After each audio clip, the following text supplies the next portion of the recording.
Okay, so today we are going to install our wood floor. So it's the last time we're going to see the subfloor in the kitchen and the living room, which is a little sad, honestly.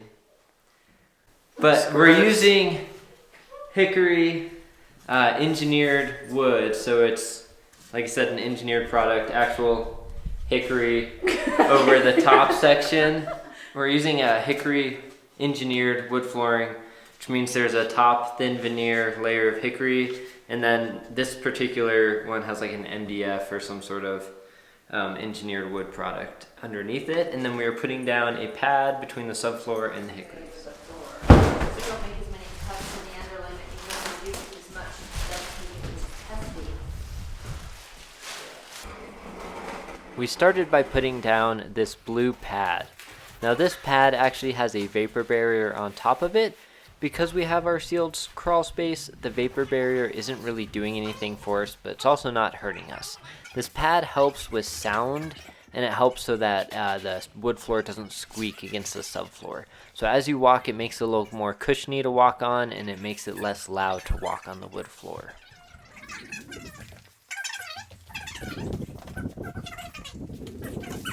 Like I said before, this is an engineered wood product, meaning it has that laminate of real wood on the top, and then it has that engineered wood below. This makes it a little more stable, so it's not going to expand and contract with the changing temperatures as much. The one big thing that it does affect is that this wood floor does not nail to the subfloor, and it does not glue to the subfloor or each other. It clicks together. So it has like a tongue side and a groove side pretty much, and you kind of put it in at a 15 or 20 degree angle and click it down, and they just connect together, and then the wood floor floats over the subfloor. So it's not connected to the subfloor anywhere.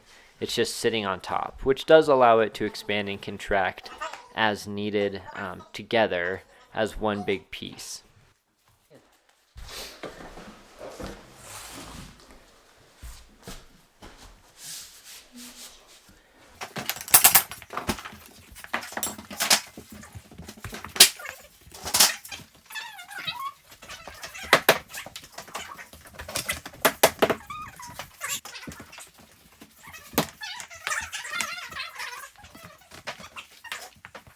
The click flooring doesn't go together perfectly all the time, and sometimes you get a little gap either on the long side of the piece of wood or on the short side.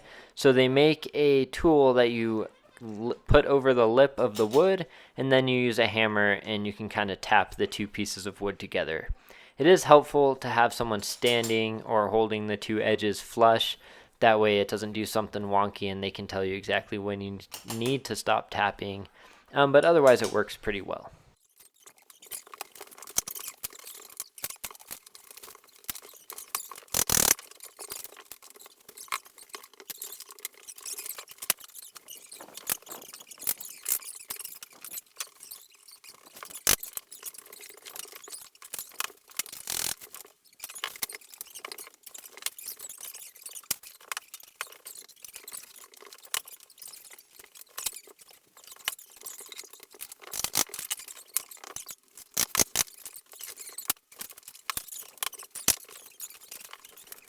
After we finished the living room and transitioned into the hallway, we hit our tile that is in the bathroom and our mudroom, which we have that weird transition with. Go ahead and watch that video. I'm going to put the link up in the corner.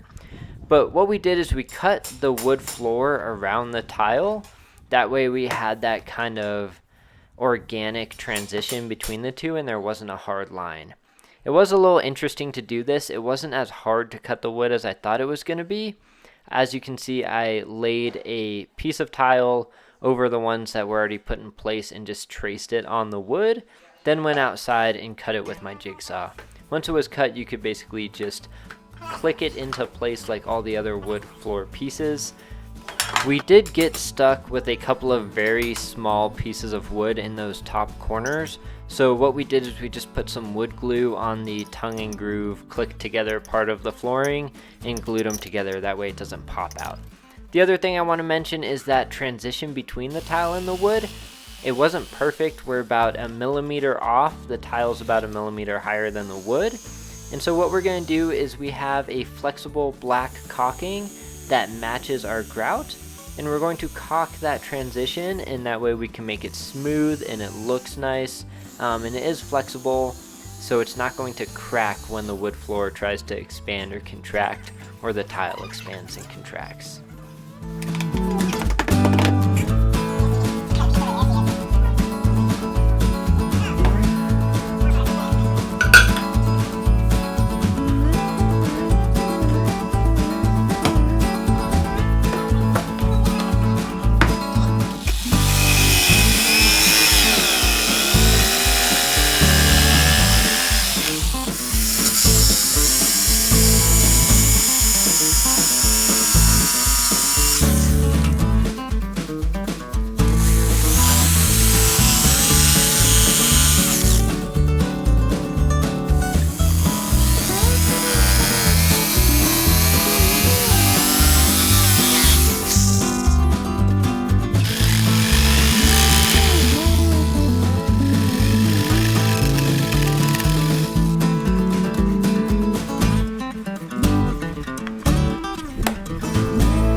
We wanted a seamless transition when you go from the hallway into the downstairs bedroom, and that posed a little bit of a challenge.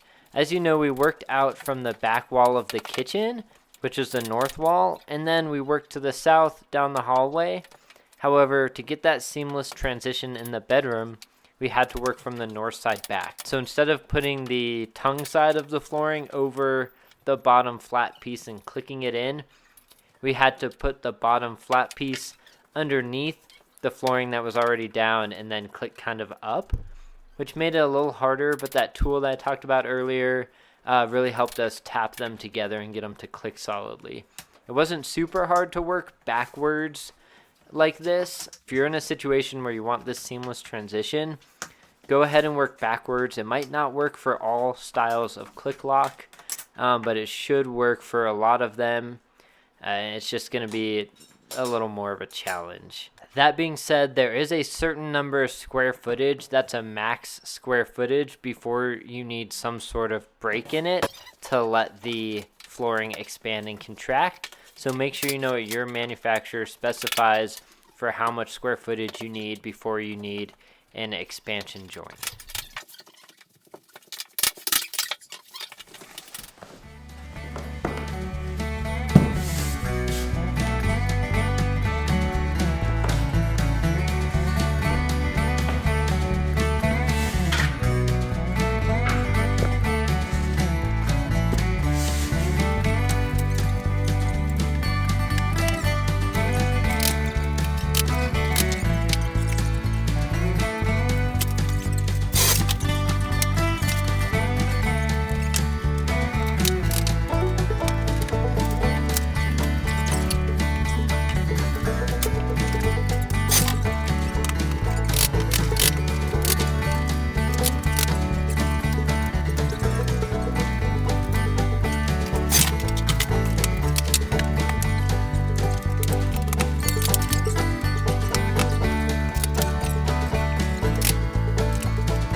I do want to take a second and talk about why we chose to do this engineered hardwood floor throughout the house, except in the places where we did the tile. So I'll leave a link up in the corner here if you want to watch that video where I explain why we did the tile in the mudroom and the bathroom.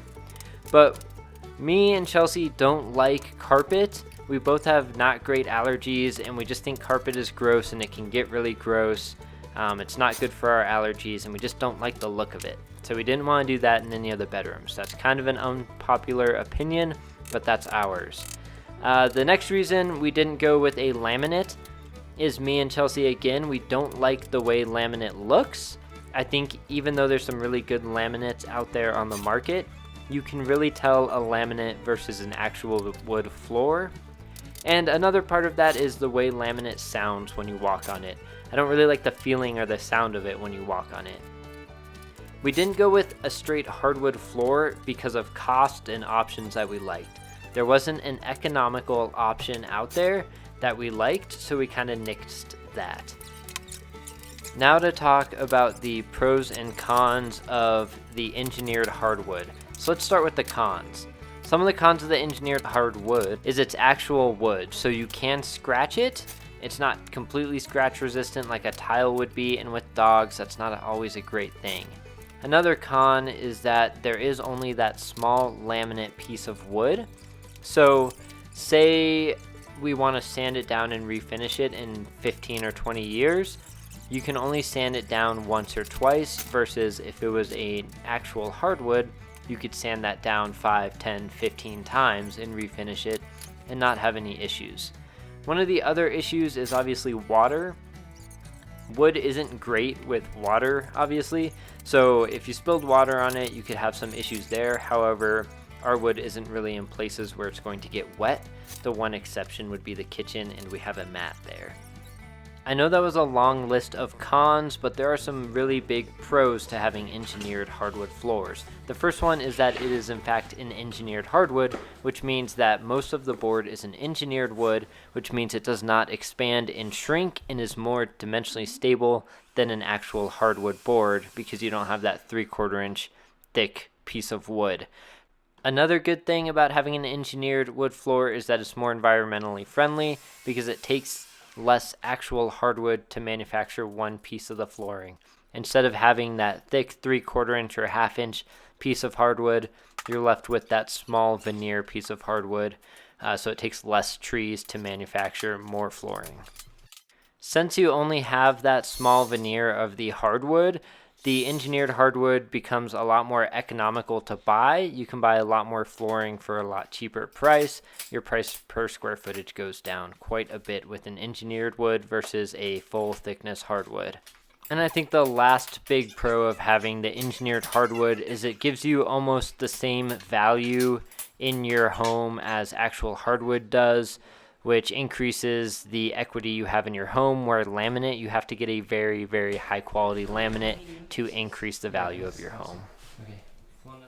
Thanks for watching, guys. I hope you enjoyed this video, and if you did, go ahead and give us a thumbs up. Also, if you haven't subscribed already, go ahead and hit that subscribe button. I'll wait.